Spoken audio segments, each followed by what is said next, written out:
Halo, Assalamualaikum warahmatullahi wabarakatuh. Perkenalkan, nama saya Andri Supriyatno dengan NIM 0520811302. Video ini saya buat dalam rangka untuk memenuhi tugas 1 mata kuliah pendidikan Pancasila.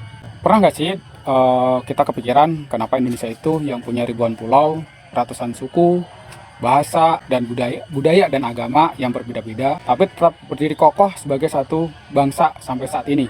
Jawabannya simpel, karena Indonesia punya Pancasila. Tapi menariknya, Pancasila itu sebenarnya tidak lahir secara instan. Ada proses panjang, banyak perdebatan, dan juga kompromi besar di balik lahirnya dasar negara Indonesia. Kalau kita lihat mundur ke belakang ke tahun 1945, saat Indonesia belum merdeka, para tokoh bangsa mulai memikirkan satu pertanyaan penting. Kalau Indonesia merdeka nanti, negara ini mau dibangun atas dasar apa? Akhirnya dibentuklah BPUPKI, yaitu badan yang bertugas mempersiapkan dasar negara. Dalam sidang BPUPKI, beberapa tokoh besar seperti Muhammad Yamin, Supomo, dan Insinyur Soekarno menyampaikan gagasannya masing-masing. Menurut saya, salah satu momen penting adalah pidato Soekarno pada tanggal 1 Juni 1945.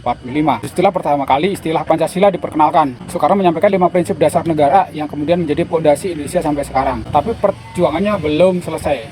Setelah itu, muncul Piagam Jakarta yang saat itu memuat kalimat tentang kewajiban menjalankan syariat Islam bagi pemeluknya. Bagian ini kemudian menimbulkan kekhawatiran dari beberapa daerah di Indonesia yang masyarakatnya bukan mayoritas muslim. Dan disinilah menurut saya letak kebesaran para pendiri bangsa kita di masa itu. Mereka sebenarnya bisa saja mempertahankan ego kelompok masing-masing, tapi yang mereka pilih justru kompromi dan persatuan. Demi menjaga Indonesia tetap utuh, 7 kata dalam Piagam Jakarta akhirnya dihapus pada saat pengesahan Undang-Undang Dasar 1945. Jika dipikir-pikir, keputusan itu luar biasa besar. Bayangkan saja, Indonesia saat itu bahkan belum benar-benar berdiri, tapi para tokohnya sudah berpikir jauh ke depan tentang persatuan Indonesia. Menurut saya, Pancasila yang paling terlihat dari peristiwa ini adalah sila ketiga, yaitu persatuan Indonesia, dan sila keempat tentang musyawarah dan mufakat. Karena mereka membuktikan bahwa perbedaan bukan alasan untuk pecah, tapi justru alasan untuk saling memahami. Dan jujur saja, menurut saya nilai ini masih sangat relevan buat generasi muda saat ini, karena hari ini tantangannya memang beda. Kita hidup di era digital, informasi bergerak cepat, orang gampang berdebat di media sosial, gampang saling menghujat cuma karena berbeda pendapat, beda pilihan politik, bahkan beda pandangan sekalipun.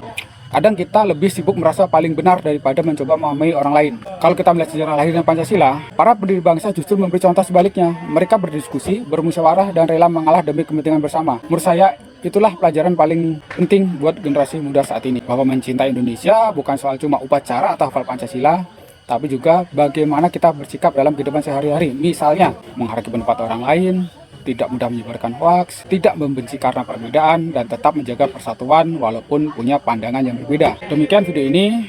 Terima kasih. Assalamualaikum warahmatullahi wabarakatuh.